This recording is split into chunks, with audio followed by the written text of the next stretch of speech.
When you talk about espionage and covert operations, what is the first thing you think about? James Bond or Jason Bourne? Romance? Action? Tragedy?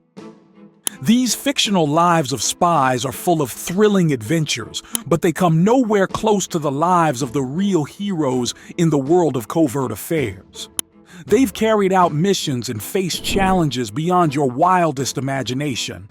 We all know how World War II went down, but would you believe that hidden under all the artillery fire and large-scale battles, there was a troop of 41 British women working covertly behind enemy lines who were responsible for turning the tide of war in favor of the Allies? One of these operatives is the hero of our story today. A young woman who wasn't really supposed to be a spy, but turned out to be one of the most valuable assets for the British military command. This is the life of Violette Szabo.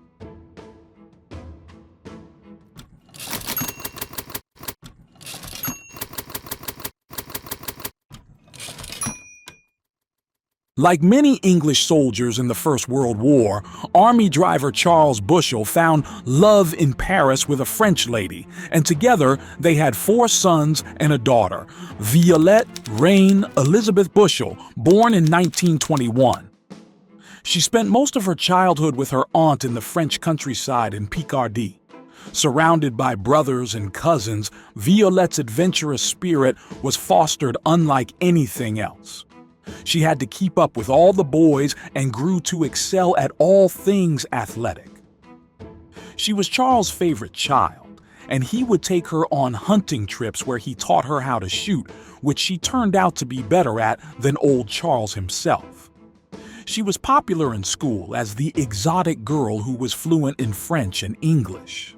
Taking after her mother, who used to be a dressmaker, Violette started working for a French corsetier in London.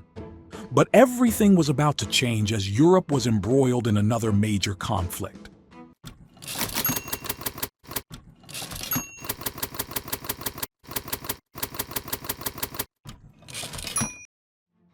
As war broke out, amongst the many women who wanted to contribute, Violette joined the Women's Land Army with missions like picking strawberries in the English countryside for the Army's provisions. But in 1940, she returned to London to be with her family and work in an arms factory, while in London, her French mother sent her to the Bastille Day parade to bring home a homesick French soldier to accompany the family for dinner. And that is when Violette met Etienne Szabo, a decorated officer in the French Foreign Legion of Hungarian descent. Violette was 19, Etienne was 31, but it was a whirlwind romance. Not only did Etienne join for dinner, but joined as family when the couple got married within a month. However, Etienne was soon off again fighting in the African theater in Senegal and South Africa, earning military honors. Meanwhile, young Violette, now Violette Szabo, wanted to play a more impactful part in the war effort like her husband. First, she became a switchboard operator for the GPO during the Blitz and was commended for being excellent at her work because of being bilingual. But she wanted something more and enlisted in the Auxiliary Territorial Service in September 1941 when Etienne was back in London briefly. Just when her training ended and Violette was posted as a gunner, she found out that she was pregnant. Sad to leave the ATS but happy to start a new life with her husband when the war ends, Violette made her way back to London. In June 1942, she gave birth to Tanya Szabo while Etienne was stationed in North Africa. But as they waited for the father to return home, Etienne was killed in action during the Second Battle of El Alamein on the 24th of October 1942. Violette was devastated but was now determined on seeking vengeance against the enemy who killed her husband before he could meet his daughter. And someone had been keeping an eye on the brave young lady, someone from Baker Street.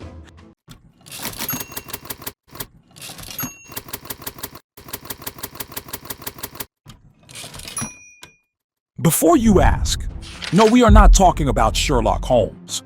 At the time of the conflict, Baker Street was inhabited by the SOE, Special Operations Executive, a special military intelligence branch that was formed to conduct espionage, sabotage, and reconnaissance in German-occupied Europe. And a determined lady who was fluent in French was the perfect candidate for the F section, a team of female spies to be stationed in occupied France. Violette went through intensive paramilitary training in Scotland that covered everything from navigation, communications, cryptography, weaponry, uniform recognition, and escape and evasion tactics.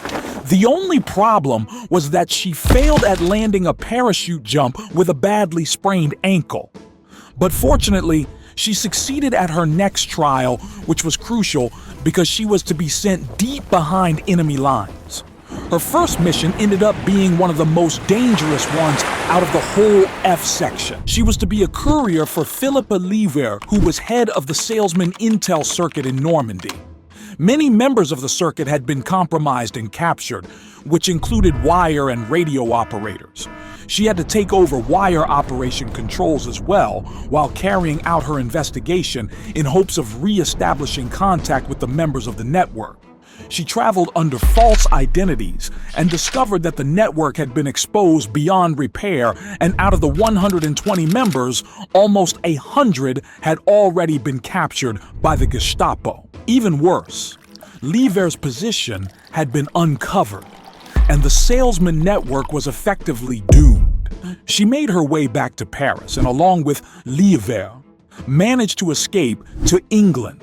While the loss of the resistance network was a heavy blow, Violette had managed to secure reports on the local factories producing war materials for the Germans were important in establishing Allied bombing targets. But when the D-Day landing preparations were in full swing, High Command realized the need of another intel network beyond enemy lines to make the invasion succeed after landing in France. Szabo and Lever volunteered for the risky operation of establishing a new salesman circuit in Limoges, central France. The aim was to sabotage German communications and keep the flow of Allied intel quick enough to cooperate between the invasion forces, since the U.S. Army was also landing on the southern coast of occupied France at the same time as the D-Day landings in Normandy. And timing would be crucial for success. Unfortunately, the local resistance in Limoges were inadequately prepared for their mission. Because of the poor intel gathering of the resistance, Violette and Lever were unaware of the 2nd SS Panzer Division slowly making its way to Normandy through Limoges.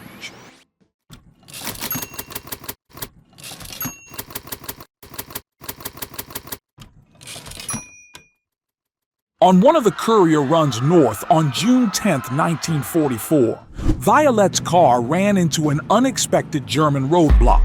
There was no other option, and they had to fight back to protect their intel.